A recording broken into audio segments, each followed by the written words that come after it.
So in this case, we have a gaming graphics card, and we have a Dell 300 watt power supply here. It's obviously not enough to power the hard drive, CD drive, and the gaming card. And the system crashes when Windows first boots up. You're not in what? Okay, so there's an example of it. So what we know right now is we have that graphics card plugged in with a weak power supply and the system crashes. So let's go ahead.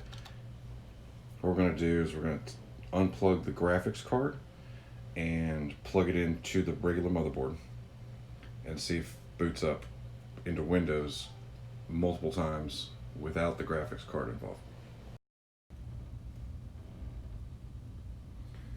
Alright, so what we're doing here,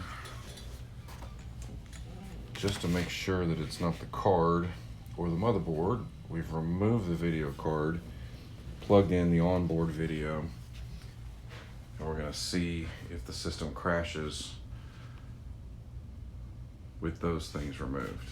Alright, go ahead and log in. We're good. We're good so far.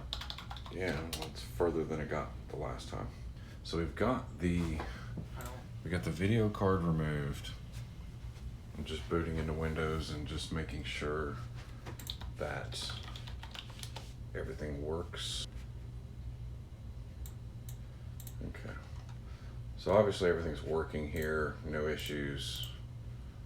No performance issues. It's obviously responsive. So what we're going to do here, we're going to replace this old power supply.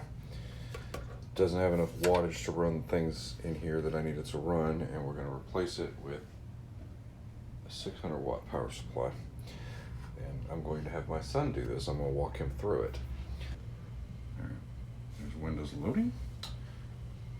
Nice and quiet. Everything's running well. All right, so we're going to go ahead and log into Windows, see what happens. All right, so as you can see, Windows loads. You have power once again.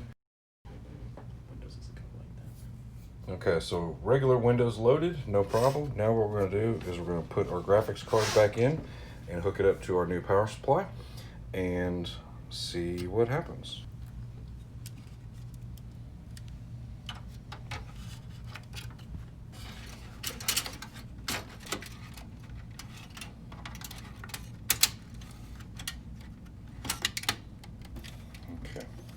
So we got our new gaming graphics card in here.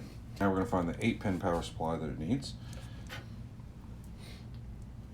8-pin? Yep. You want to give me a friend?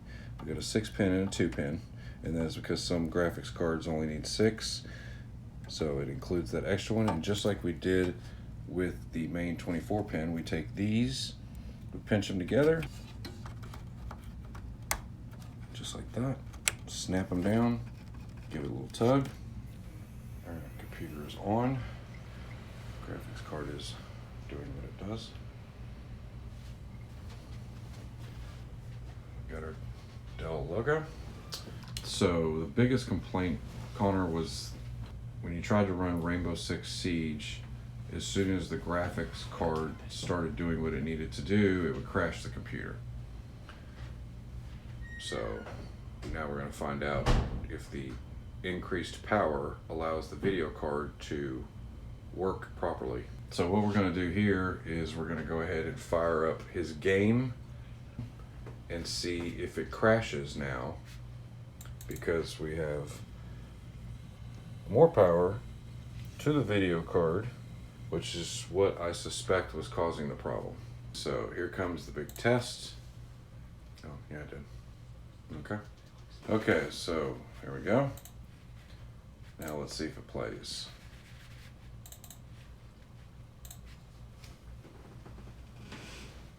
So This is normally where it crashes, so let's Okay. try. Okay. Oh, I'm actually able to select an operator. Alright. Alright, we're. okay.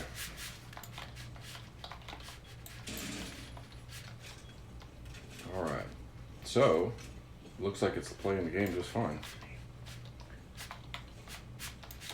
playing the game. In this particular case, he couldn't play this game because this video card didn't have enough power, so we upgraded the power supply to from 300 watts, was it? 250 watt. We upgraded this from a 250 watt power supply, which wasn't enough to power the card, to a 600 watt power supply, and as you can see now, plays fine. So whether you need more power to play your games, or you have a power surge or lightning strike or bad weather and it knocks out the power of your computer, for 40 bucks, what we've eliminated is the video card being the problem, the motherboard being the problem.